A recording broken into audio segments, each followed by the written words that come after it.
Les éléments de couverture des toitures inclinées ne sont pas infaillibles dans leur rôle de protection des combles.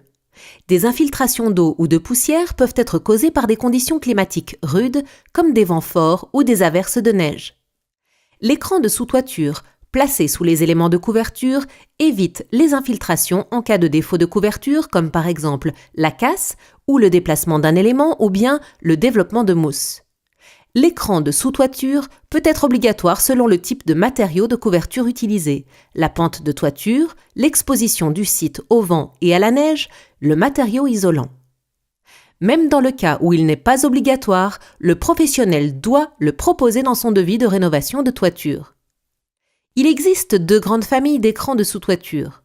Les écrans de sous-toiture non respirants et les écrans de sous-toiture hautement perméables à la vapeur d'eau appelés HPV. Les écrans de sous-toiture non respirants sont étanches à la vapeur d'eau et se présentent sous 4 formes. Les écrans bitumeux avec une très forte résistance mécanique, une bonne tenue au vent et peu coûteux. Les écrans synthétiques micro-perforés parmi les plus légers. Écrans multicouches très résistants et relativement légers. Et les écrans réfléchissants améliorant le confort lors de pics de chaleur. Pour tous ces écrans non respirants, il est obligatoire de laisser une lame d'air ventilée d'au minimum 2 cm en sous-face de l'égout au faîtage.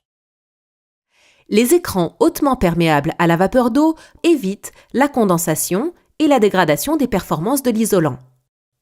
Les écrans HPV peuvent être placés directement sur l'isolant. Les écrans HPV peuvent aussi être réfléchissants sur chacune de leurs faces, améliorant ainsi le confort thermique en hiver comme en été.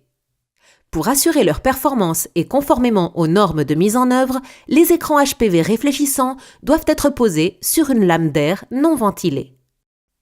Quel que soit l'écran de sous-toiture utilisé, un pare-vapeur doit nécessairement être mis en œuvre pour éviter que la vapeur d'eau condense dans l'isolant et dégrade ses performances.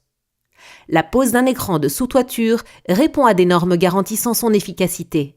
Le raccord à l'égout, le sens de la pose des contrelates et le traitement autour des points singuliers sont indispensables pour garantir l'absence d'infiltration d'eau ou de poussière.